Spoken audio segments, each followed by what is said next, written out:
不動産屋さんの階段です。今回の体験者の安藤さんは霊感が強く、そのため仏教大学を出られて真言密教の修行をし、得度もされた女性です。仮名ですが、その安藤さんが中学3年の時に体験したお話で、今から数十年前のことになります。さて、安藤さんが中学最後の学期に入った時です。もう卒業間近でしたが、ある日クラスに転校生がやってきました。その子は先生の後ろについて教室に入って、クラスのみんなの前に立ちました。先生の横でその子が自己紹介をしていた時、安藤さんと目が合ったそうです。その瞬間、安藤さんはその子の話す内容が頭に入らなくなり、ほんのわずかですが嫌な予感がしました。まずその子の風貌雰囲気に違和感があったのです。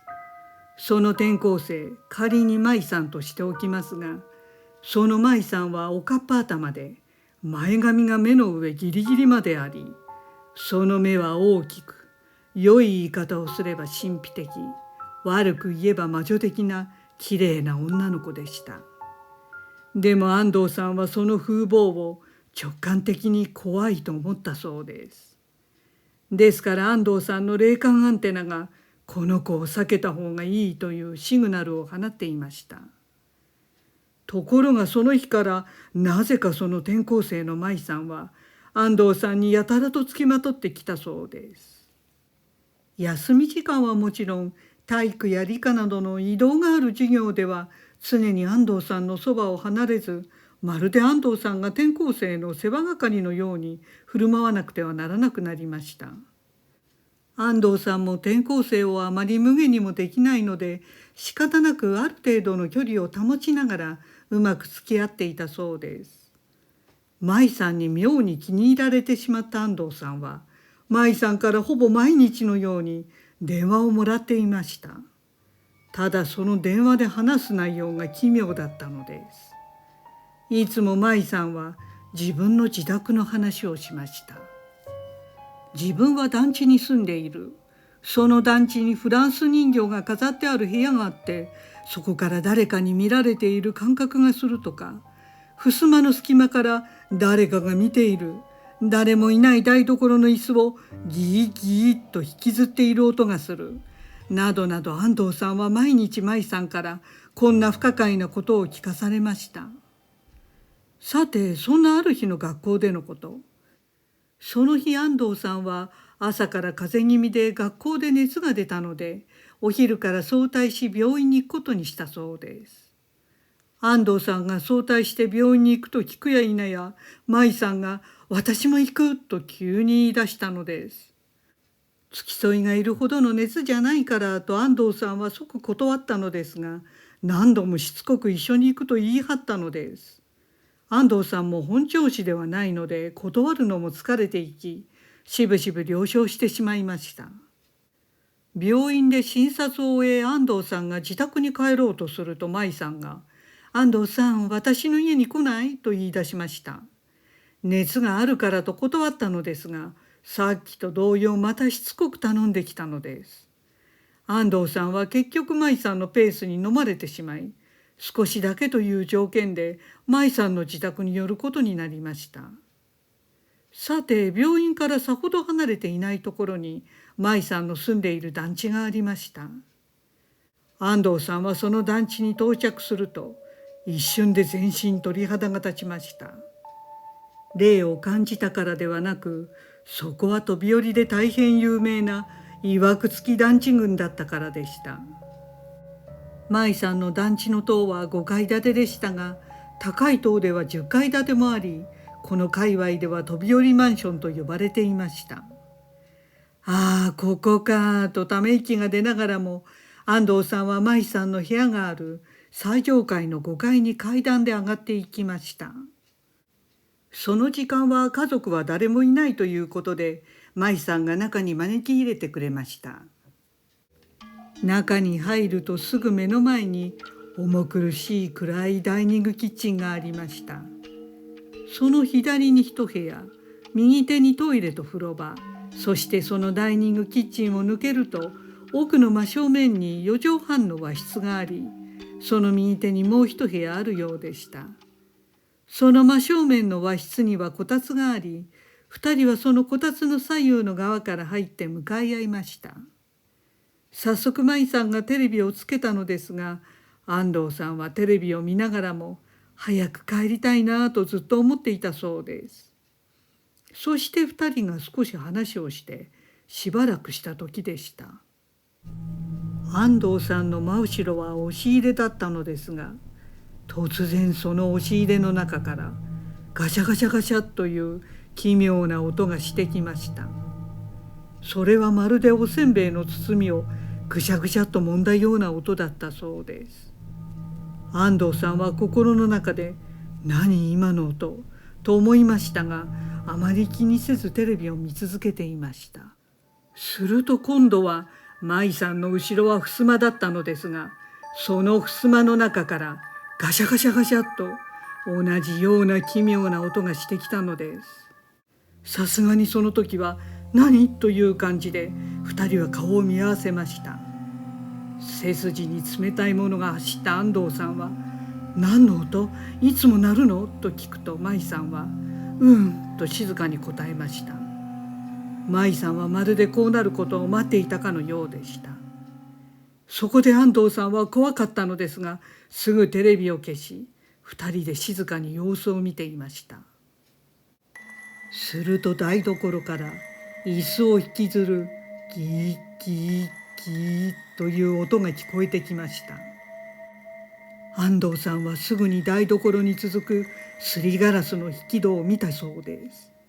安藤さんはハッとしました。そのすりガラスに黒い人影が映っていたのです。安藤さんはすぐ舞さんに「他に誰かここにいるの？」と聞くと「誰もいない」とか細い声で答えたそうです。その瞬間、安藤さんの全身は震え上がり、まずい、これはまずいと頭の中で第六感が警告音を鳴らしました。ここからすぐ出なくてはかなりまずいことになるのが分かったそうです。安藤さんはまるでこの部屋にいる不吉な何かにおびき寄せられたような感覚がしてきました。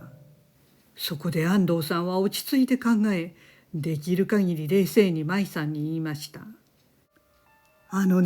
とても嫌な感じがするから今すぐここを出よう。でも絶対慌てないでね。そう言ってすぐ舞さんの腕を取り、2人が離れないようにして、今からガラス戸を開けて台所を通って玄関に行くから絶対周りを見ないでね。どんなことが起きてもまっすぐ玄関に行ってすぐ靴を履いて階段から降りるんだよ。靴がうまく履けなかったら裸足でもいいからと説明しました。その間舞さんは意外に冷静に聞いていたように見えました。そして安藤さんは1、2の3でガラス戸を開け、舞さんの腕を取りまっしぐらに玄関まで行きました。安藤さんはその時台所で黒い何かが2人をじっと見ていたのが分かったそうです。すぐに2人は靴を履いて転げ落ちるかと思うほどの速さで1階まで降りました。無事外に出れた安藤さんは息を整えながら舞さんに「あれは何なの？」と聞くと、舞さんはぼーっとして無表情で何も言いませんでした。具合の悪い安藤さんは「私帰るから」と言って悪いとは思ったのですが、舞さんをその場に残して自宅に帰りました。ただ舞さんはこの時は引き止めることはしなかったそうです。その次の日、熱が下がった安藤さんが学校に行くと舞さんも来ていたそうです。そして安藤さんを見ても全く無関心だったそうで、昨日はごめんねとかどうだったとか話しかけても来なかったのです。不思議なのは、この日から舞さんは安藤さんに話しかけてくることも電話をしてくることもピタッとなくなりました。安藤さんは当時すでに霊感が開花していたので、舞さんの団地にはいろんな良くないものがいるのが分かったので気にはかかっていました。それでも3学期が終わり中学を卒業するまで舞さんと話すことはなかったそうです。その後も2人は全く接点がなく、舞さんがあの団地に住み続けてどうなったかは分かりませんでした。それから何年も経ち、安藤さんも成人して仕事をするようになりました。そんなある日の週末に街を歩いていると、前から見覚えのある女性が歩いてきたのです。それを見て安藤さんは心臓が飛び出すほど驚いたそうです。紛れもなくあの舞さんでした。すっかり大人になっていましたが、とても特徴的な容貌の人だったのですぐに分かったそうです。安藤さんは思わず立ち止まってしまいました。すると舞さんはすれ違いざまにサングラスを外して安藤さんを見ながら、にやりと不敵な薄笑いを浮かべて通り過ぎていきました。その時なぜか安藤さんは恐怖を感じたそうです。おそらく霊感のある安藤さんはばったり出会ったことが偶然と思えなかったのと、彼女に近づくと自分も不吉なことに巻き込まれる危険を感じたからかもしれません。その後気になったので舞さんのことを調べてみたのですが、どういうわけか中学の卒業アルバムに舞さんの写真が載っていなかったのです。そして当時のクラスメイトたちに舞さんのことを聞いても、不思議に誰も覚えていないということなのです。確かに3学期だけ一緒だったので覚えていないということもありえますが、特徴のある舞さんを誰も記憶にないなどということがあるでしょうか。一緒に卒業したのですから、アルバムにも写真が載っていないというのもすごく妙な話です。ただの手違い、勘違い、偶然なことは十分ありえますが、いまだに釈然としないままだということでした。当時は SNS などもない時代で、個人を調べるのが大変なのもありましたが、霊感の強い安藤さんは、これ以上舞さんを調べるのは危険だと直感的に感じ、深入りをするのをやめたそうです。ただ最後に、あの日なぜ舞さんはあそこまで安藤さんを強引に自宅に連れて行ったのかが不可解ですね。ご視聴ありがとうございました。よろしければチャンネル登録といいねボタンをお願いします。